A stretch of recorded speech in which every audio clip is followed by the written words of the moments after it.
Arabs are not victims. To claim otherwise is laughable, like saying someone hit my fist with their eye. It's a ridiculous inversion of reality, a narrative that obscures a far more complex and uncomfortable truth. For centuries, the Arab world has been the conqueror until they were conquered. They were the oppressor until they were oppressed. Yet, the myth of perpetual victimhood persists, shielding a history of conquest, enslavement, and cultural erasure from scrutiny. The Arabs are the only victims with a superiority complex. I don't want to get into a shouting contest with an Arab, but one can argue that they have done more harm than good as a people. While Western imperialism and exploitation have undeniably left global scars, the Arab world's own history reveals complex layers of power. From ancient empires to modern states, this region has been both conqueror and conquered, a dynamic often overlooked in polarized debates.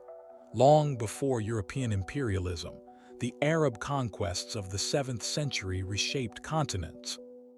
Alongside trade and scholarship came practices like slavery, where African captives, referred to as abd in Arabic, were traded for centuries. This system, rooted in pre-Islamic tribal conflicts, persisted long after the transatlantic slave trade began. Similarly, systems of segregation existed in Arab states long before South Africa's apartheid. Minority groups like the Kurds, Berbers, and Copts faced marginalization under Arab-majority rule, a reality that complicates simplistic narratives of victimhood. Today, the kafala system binds millions of migrant workers to sponsors in Gulf states, a practice critics equate with modern indentured servitude. In Qatar, reports of labor abuses during World Cup preparations drew global condemnation. Yet, oil wealth and geopolitical leverage often shield regimes from scrutiny. The Arab world is no more a monolith than the West. As we confront slavery's legacy, apartheid's echoes, and modern exploitation, perhaps the real question is, who benefits when we reduce history to a battle of victims and villains? The truth is rarely simple, but it is always worth seeking.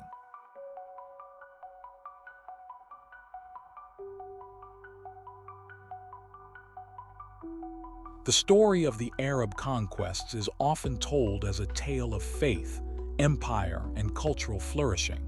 But beneath the surface lies a darker thread, one woven with the lives of millions of Africans who were enslaved, traded, and displaced. Long before the transatlantic slave trade, Arab merchants and conquerors were already deeply entrenched in Africa. The Arab conquests of the 7th century not only spread Islam but also established networks of trade and exploitation. African captives, referred to as abd in Arabic, became a cornerstone of this system. They were taken from regions like the Horn of Africa, the Sahel, and the Swahili coast, often through raids or as spoils of war. The roots of this practice stretch back to pre-Islamic Arabia, where tribal conflicts and slavery were commonplace. With the rise of Islam, slavery was not abolished but regulated. Islamic law provided guidelines for the treatment of slaves, yet it also codified their status as property. Over time, the demand for African slaves grew, driven by the expansion of Arab empires and the need for labor in agriculture, domestic work, and military service. One of the most infamous routes of this trade was the Zanj trade, which transported East African slaves to the Arabian Peninsula and beyond. The Zanj, primarily from the Swahili coast, were forced to work in brutal conditions, particularly in the salt marshes of southern Iraq. Their suffering culminated in the Zanj rebellion of the 9th century, a massive uprising that shook the Abbasid Caliphate and highlighted the systemic violence of the slave trade. But the Arab slave trade was not confined to the East. In North Africa, the trans-Saharan routes carried millions of Africans across the desert to markets in Cairo, Tripoli, and beyond. These journeys were deadly, with countless lives lost to thirst, exhaustion, and disease. Those who survived faced a life of servitude, often far from their homelands. The impact of this trade on Africa was profound. Entire communities were destabilized, and local economies were reshaped to serve the demands of Arab markets. The legacy of this exploitation persists in the cultural and genetic makeup of the Arab world, where African ancestry is often overlooked or marginalized. The scale of the Arab slave trade in Africa is staggering. Historians estimate that between the 7th and 20th centuries, between 10 to 18 million Africans were forcibly taken from their homes and transported across the Sahara, the Red Sea, and the Indian Ocean. This trade spanned over a millennium, far longer than the transatlantic slave trade, and its impact on Africa's demographic and cultural landscape was immense. The Arab slave trade was not a monolithic system, but a complex network of routes and markets. The trans-Saharan trade alone is believed to have transported 6 to 7 million Africans to North Africa and the Middle East. The East African trade, centered around the Swahili coast, sent millions more to the Arabian Peninsula, Persia, and even as far as India. These numbers, while staggering, only tell part of the story. Countless others died during capture, on the perilous journeys, or in the harsh conditions of enslavement. The longevity of this system is equally striking. While the transatlantic slave trade lasted roughly 4 centuries, the Arab slave trade persisted for over 1,300 years, from the early Islamic conquests until the mid-20th century. It was only in the 19th and 20th centuries, under pressure from Western powers, that most Arab states formally abolished slavery. Saudi Arabia, for example, outlawed slavery in 1962, and Mauritania, the last country to do so, did not officially abolish it until 1981. Even then, enforcement was often weak, and the practice continued in various forms. The abolition of slavery in the Arab world was not voluntary. Western colonial powers, particularly Britain and France, played a significant role in pressuring Arab states to end the practice. This external intervention has led to a complex legacy. While the abolition of slavery was undoubtedly a moral imperative, it was also seen by some as an imposition of Western values, a reminder of colonial dominance that still fuels resentment in parts of the region. Yet, the end of legal slavery did not erase its legacy. Stereotypes and prejudices against Africans persist in many Arab societies. Terms like abd, slave, and zanj, a derogatory term for black Africans, are still used, often casually, reflecting deep-seated racial hierarchies. African descendants in the Arab world, such as the Akdam in Yemen or the haratin in Mauritania, continue to face systemic discrimination, often relegated to the margins of society. Even more troubling is the fact that slavery, in some form, still exists today. In countries like Mauritania, where slavery was officially abolished in 1981, human rights organizations estimate that hundreds of thousands of people remain in conditions of forced labor or servitude. These individuals, often born into slavery, are denied basic rights and freedoms, their lives dictated by the whims of their masters. Similarly, in conflict zones like Libya, reports of slave markets have emerged in recent years, a grim reminder that the horrors of the past are not as distant as we might hope. The Arab conquests of the 7th and 8th centuries were among the most transformative events in human history. In a matter of decades, Arab armies swept across the Middle East and North Africa, toppling empires, establishing new dynasties, and spreading Islam. But this rapid expansion came at a cost, one paid by the indigenous peoples of these lands. For communities like the Copts of Egypt, the Assyrians of Mesopotamia, and the Berbers of North Africa. The Arab conquests marked the beginning of a long and painful ethnic cleansing and erasure of culture. The conquest of Egypt in 641 CE is a stark example. At the time, Egypt was a predominantly Christian land, home to the Copts, who traced their faith back to the teachings of Saint Mark in the 1st century. The Arab invasion, led by General Amr ibn Alas, was swift and brutal. While the Copts initially welcomed the Arabs as liberators from Byzantine oppression, they soon found themselves subjugated under a new regime. Heavy taxes, known as jizya, were imposed on non-Muslims, forcing many Copts to convert to Islam to escape economic hardship. Over time, the Coptic population dwindled from a majority to a minority. The Copts remain a resilient but beleaguered minority to this day. Despite their ancient roots and contributions to Egyptian culture, they face systemic discrimination and periodic violence. In recent decades, attacks on Coptic churches and communities have become alarmingly common. The 2017 Palm Sunday bombings, which killed over 40 worshippers, and the 2016 bombing of St. Mark's Cathedral in Cairo are stark reminders of the precariousness of their existence. Today, Copts make up only 10% of Egypt's population, a stark contrast to their once dominant presence. In Mesopotamia, the Assyrians, a Christian people with roots tracing back to ancient Assyria, endured a fate similar to other indigenous groups.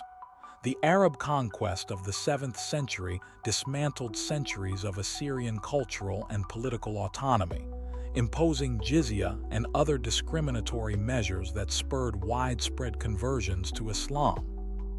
Once numbering in the millions, the Assyrian population has dwindled dramatically.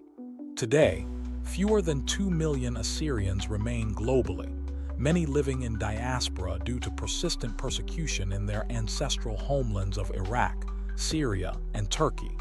The rise of ISIS in 2014 exacerbated their plight, as the group targeted Assyrian villages, destroyed ancient churches, and displaced thousands. In Iraq alone, the Assyrian population has plummeted from 1.5 million in 2003 to fewer than 250,000 today. Despite these challenges, Assyrians continue to resist erasure, advocating for autonomy in the Nineveh Plains and striving to preserve their endangered ancient language, Aramaic. The Berbers of North Africa, known as the Amazigh, had a complex relationship with the Arab conquerors. Initially, they resisted fiercely, with leaders like Queen Dihya Kahina spearheading rebellions against the Arab armies. Over time, however, many Berbers converted to Islam and even played a pivotal role in the Arab conquest of Spain. Despite their contributions, the Berbers faced cultural and linguistic marginalization as Arabization swept across North Africa, leading to the decline of their language and traditions, a process that persists today. In modern times, the Amazigh constitute a significant minority in countries like Morocco and Algeria, where they have fought for recognition of their identity. Recent decades have seen a cultural revival, with Tamazight, the Amazigh language, gaining official status in Morocco 2011 and Algeria 2016. These milestones, however, have not fully addressed decades of discrimination. Many Amazighs still contend with economic and social exclusion, while urbanization and globalization threaten their cultural heritage. Despite these challenges, the Amazigh take pride in their rich history, from the ancient Tifinagh script to their vibrant music and art. Their ongoing struggle for recognition underscores the enduring strength of their identity. The mechanisms of this erasure, ethnic cleansing of minorities by Arabs, were multifaceted. Military conquest was only the beginning. The imposition of jizya and other discriminatory policies created economic and social pressures that pushed many to convert to Islam. Over time, Intermarriage, cultural assimilation, and the spread of the Arabic language further eroded the distinct identities of these communities. In some cases, outright violence was used to suppress resistance. The Arab conquests were not merely a change of rulers. They were a profound transformation of the social, cultural, and religious fabric of the region. Yet, the legacy of these conquests extends beyond historical erasure. The Arab world's history of enslavement, particularly of African populations, and the systemic marginalization of indigenous groups like the Copts, Assyrians, and amazigh, remain largely unacknowledged. Modern Arab societies often exhibit deep-rooted prejudices against these communities, with racial and cultural hierarchies still prevalent. Terms like abd, slave, and zanj, a derogatory term for Black Africans, persist in everyday language, reflecting enduring stereotypes. What is perhaps most striking is the lack of collective remorse or accountability for these historical crimes. Instead, many in the Arab world view themselves as perpetual victims of Western imperialism and oppression, often overlooking their own history of conquest, enslavement, and cultural erasure. This narrative of victimhood, while rooted in legitimate grievances against Western imperialism, often obscures the Arab world's role as both oppressor and conqueror. The irony is profound.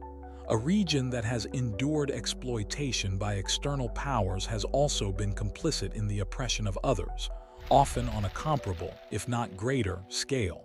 This duality, of victim and perpetrator, lies at the heart of the Arab world's historical narrative. Yet, to cast Arabs solely as victims is a profound distortion of history.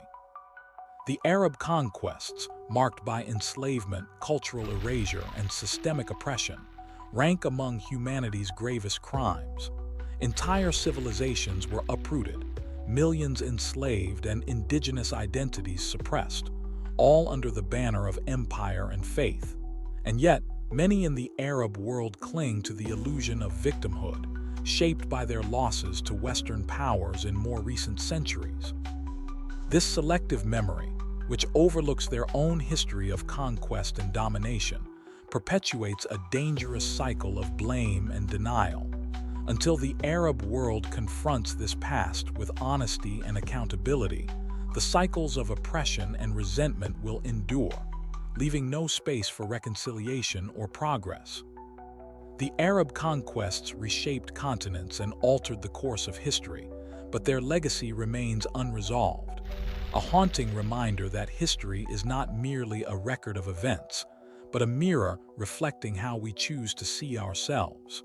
To move forward, the Arab world must first reckon with its own role as both oppressed and oppressor, for only then can the wounds of the past begin to heal.